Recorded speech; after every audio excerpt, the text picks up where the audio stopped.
अब आगे बढ़ते हैं। अब आप बात करते हैं आज की एक और बड़ी स्टोरी की। बात किसानों की, बात आम हिंदुस्तानी की, बात आज सबके विजय की।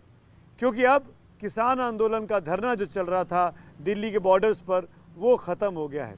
वो ख़त्म करने का ऐलान 24 घंटे पहले हुआ। किसानों ने अब घर लौटना शुरू कर दिया है।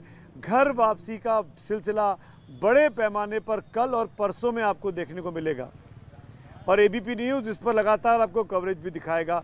लेकिन खास बात यह है कि जब रास्ते खुलेंगे तो आम जनजीवन भी बहुत ही सामान्य हो जाएगा। जो बीते 1 साल से हम परेशान चल रहे थे, वो सब चीज़ें अब पटरी पर लौटने लगेंगी। देखिए राहत देने वाली ये अच्छी खबर।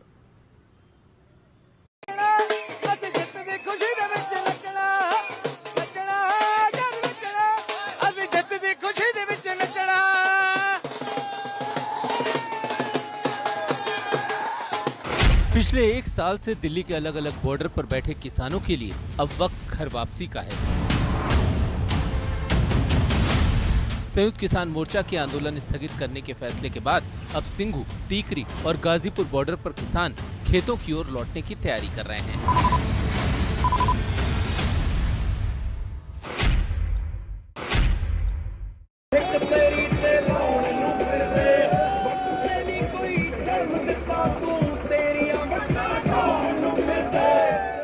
सिंघू बॉर्डर पर किसानों ने आंदोलन के लिए पूरा शहर बसा लिया था। ट्रैक्टर ट्रॉलियों पर बने इस शहर में सुविधाएं भी थी और रहने का पूरा इंतजाम भी। अब ये डेरे उखड़ने लगे हैं, सामान को समेटा जा रहा है। 1 साल के संघर्ष का नतीजा अपने पक्ष में आने पर किसानों में घर वापसी की खुशी है। बाकी खुशी है संघर्ष जीतने की। अभी जश्न मनाते हुए अपने अपने गांव को जाएंगे भंगड़ा डालते हुए। दिल तो कर नहीं रहा। देखिए आपने इतना अच्छा हमने घर बनाए हैं तो सेकंड होम लग रहा है। जैसे हमारा घर पे दिल लगता था वैसे ही जहाँ पे भी दिल लग रहा है। जाना पड़ेगा घर को, पर हमारा जी तो नहीं कर रहा, पर मजबूरी करके हमें जाना पड़ेगा। हम 1 साल बाद, बहुत लंबा समय होता है 1 साल सड़क पे गुजारना, अब सड़क भी घर ही लगने लग गई है। आज महसूस हो रहा है कि वाकई हम सड़क से आज घर जाएंगे। इस आंदोलन में लड़े और जो है जीत हासिल हुई तो एक बहुत अच्छा पल है, ऐतिहासिक पल है हम लोगों के लिए। एक तरफ ढोल ताशों के साथ किसान जश्न मना रहे हैं, घर वापसी की तैयारी कर रहे हैं, तो दूसरी तरफ उन्हें यहाँ से जाने का दुख भी हो रहा है। दरअसल किसानों के लिए अब ये बॉर्डर उनके दूसरे घर की तरह हो गया था। साथ ही उन साथियों का गम भी है जो आंदोलन में साथ छोड़कर चले गए। खुशी के साथ साथ बहुत गम है, उनमें बैठ के विचार करेंगे। हम ये भी ध्यान रखेंगे कि किस सरकार ने हमारे साथ क्या सलूक किया और हमें क्या क्या बताया, उसका भी डंगवारा कहीं ना कहीं हम उनसे लेंगे किसी न किसी तरह। किसान 11 दिसंबर को सुबह 9 बजे पंजाब के लिए जाना शुरू होंगे। टिकरी बॉर्डर से किसान पटियाला मनसा के रास्ते पंजाब जाएंगे। 13 दिसंबर को किसानों का दरबार साहिब में माथा टेकने का कार्यक्रम है। 15 दिसंबर के बाद सभी टोल, मॉल और पेट्रोल पंप पर प्रदर्शनों को खत्म कर दिया जाएगा। दिल्ली पंजाब के रास्ते में पड़ने वाले टोल प्लाजा पर भी किसान आंदोलन पर बैठे थे, अब वो भी वापस लौटेंगे। ਉਹ ਮੋਰਚੇ ਚੁੱਕਣੇ ਆ। 15 ਤਰੀਕ ਨੂੰ ਅਸੀਂ ਟੋਲ ਪਲਾਜ਼ਾ ਫ੍ਰੀ ਕਰਾਂਗੇ। 13-14 ਮਹੀਨੇ ਆਪਣੇ ਕਿਸਾਨ ਭਰਾ ਜਿਹੜੇ ਦਿੱਲੀ ਦੇ ਵਿੱਚ ਬੈਠੇ ਸੜਕਾਂ ਦੇ ਉੱਤੇ ਬੈਠੇ ਆ ਨਾ, ਉਹਨਾਂ ਨੇ ਦੁੱਖ ਤਕਲੀਫ, ਨੇਰੀਆਂ, ਝੱਖੜ, ਮੀਂਹ ਸਾਰਾ ਆਪਣੇ ਸਿਰ ਤੇ ਜਰਿਆ। ਆਪਾਂ ਮੰਨਦੇ ਆ, ਠੀਕ ਹੈ, ਬਹੁਤ ਨੁਕਸਾਨ ਹੋਇਆ ਹੋਊਗਾ ਉਹਨਾਂ ਦਾ। दूसरी तरफ 1 साल से आर्थिक नुकसान झेल रहे टोल प्लाजा के कर्मचारियों ने भी किसानों की वापसी से राहत की सांस ली है। अपने जेड़े जिन्ने भी टोल हैं चालू हो जाएंगे, रोजगार मिलूगा। सोनीपत कुंडली बॉर्डर पर नेशनल हाईवे 44 पर बने पक्के घरों को किसानों ने तोड़ना शुरू कर दिया है। किसानों ने पक्के मकान धूप और बारिश से बचने के लिए बनाए थे।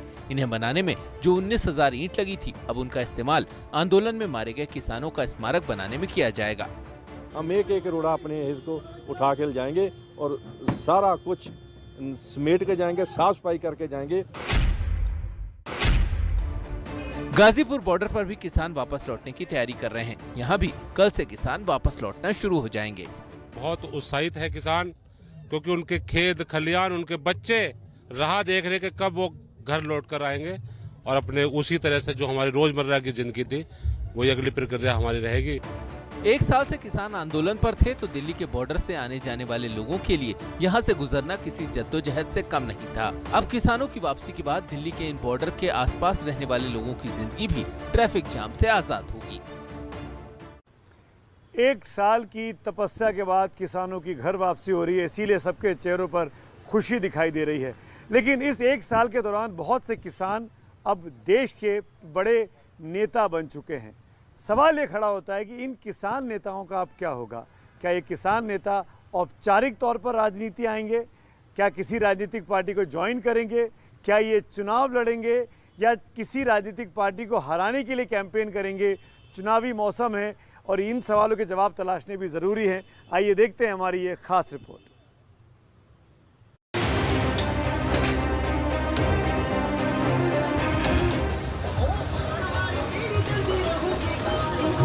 तीन कृषि कानूनों को वापस लेने की मांग को लेकर किसान दिल्ली की सीमाओं तक आए थे।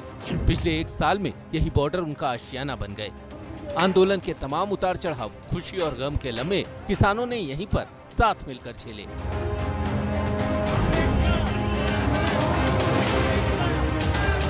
एक साल के बाद सरकार ने पहले तीनों कानून वापस लिए और फिर किसानों की दूसरी मांगे मानने का भी भरोसा दे दिया। किसानों के आंदोलन की वापसी के पीछे एक बड़ी वजह आने वाले महीनों में होने वाले चुनाव है। खासतौर से वो दो राज्य जहां से किसान आंदोलन बीजेपी के लिए सियासी मुश्किलों का सबब बना हुआ था, पंजाब और उत्तर प्रदेश। इस आंदोलन में पंजाब के किसानों का बड़ा रोल रहा है। ये तय था कि आंदोलन से उभरी नाराजगी पंजाब में बीजेपी को साफ कर सकती थी, लेकिन पंजाब से ज्यादा खतरा उत्तर प्रदेश को लेकर था। खासतौर से पश्चिमी उत्तर प्रदेश को लेकर बीजेपी की चिंता बढ़ी हुई थी। जो चीज कही है वो भी याद रखी जाएगी, किस किस नाम से नवाजा गया किसानों को, वो भी याद रखी जाएगी। किसान को तो बच्चे भी पालने हैं और देश का भी ख्याल रखना है, तो राजनीति में किसी न किसी को किसान वोट तो करेगा ही। सरकार को तो जब मान लिया चुनाव आते हैं, जो इनको अच्छा लगता है उसको ये चुन लेते हैं, मगर इतने भले लोग होते हैं कि बहकावे में बहुत जल्दी, अब इनके मन लगती बात कह दो और इनसे कुछ ही ले जाओ।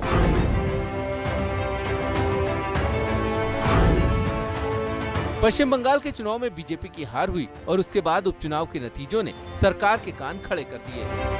अब सवाल ये है कि सरकार ने किसानों की मांग मान ली, आंदोलन भी खत्म हो गया। ऐसे में क्या किसानों पर चल रही सियासत भी खत्म हो जाएगी? क्या चुनावी सियासत से किसान किनारा कर लेंगे? कम से कम गाजीपुर के किसान तो अब भी चुनावी राजनीति में अपनी भूमिका देख रहे हैं। खुद राकेश टिकैत भी अब केंद्र सरकार के बाद यूपी सरकार पर दबाव बनाने की बात कर रहे हैं। उत्तर प्रदेश सरकार से भी बातचीत करनी है, कुछ उनसे भी बहुत मामले, गन्ने का मामला है, गन्ने का रेट का सवाल है, गन्ने का भुगतान का है, आलू के किसान की समस्या है, फसलें एमएसपी पर खरीद नहीं हो रही, वो बड़ा समस्या है, फर्टिलाइजर की भी समस्या रही है, डीजल महंगाई बहुत बढ़ रही, बिजली के रेट सबसे ज्यादा उत्तर प्रदेश में है, तो ये सारे सवाल रहेंगे। यानी उत्तर प्रदेश की सियासत में किसान अपना रोल कम करने को तैयार नहीं। दूसरी तरफ किसान नेता गुरनाम सिंह चढ़ूनी तो खुलेआम चुनावी राजनीति में उतरने का ऐलान कर चुके हैं। किसानों के मुद्दों को लेकर शुरू हुए आंदोलन से मिली ताकत ने किसान नेताओं की सियासी महत्वाकांक्षा को बढ़ा दिया है। अब आंदोलन भले ही वापस हो गया हो, लेकिन चुनावी सियासत में किसानों का दखल न स्थगित होने वाला है और न ही खत्म।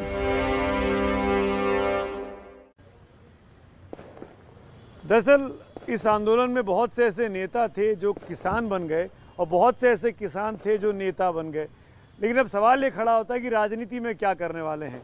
कुछ बड़े चेहरों के बारे में आपको बता देता हूं जो अक्सर आपने इन एक सालों में जिनको टीवी स्क्रीन पर अखबारों की सुर्खियों में चमकते हुए देखा है, उनका प्लान क्या होगा। सबसे पहले बात भारतीय किसान यूनियन के प्रवक्ता राकेश टिकैत की करेंगे, जो इस किसान आंदोलन का सबसे प्रचलित और प्रसिद्ध चेहरा है।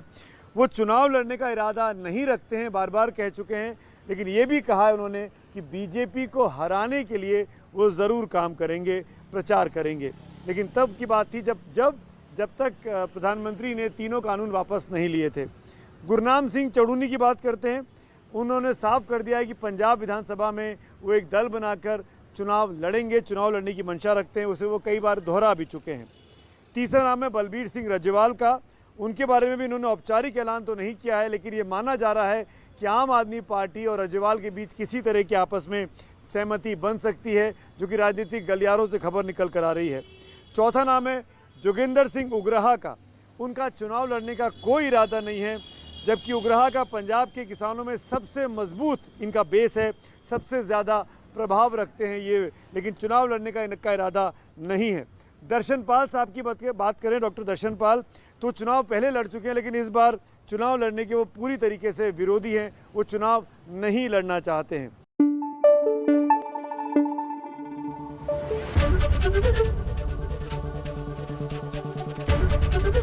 एबीपी न्यूज आपको रखे आगे।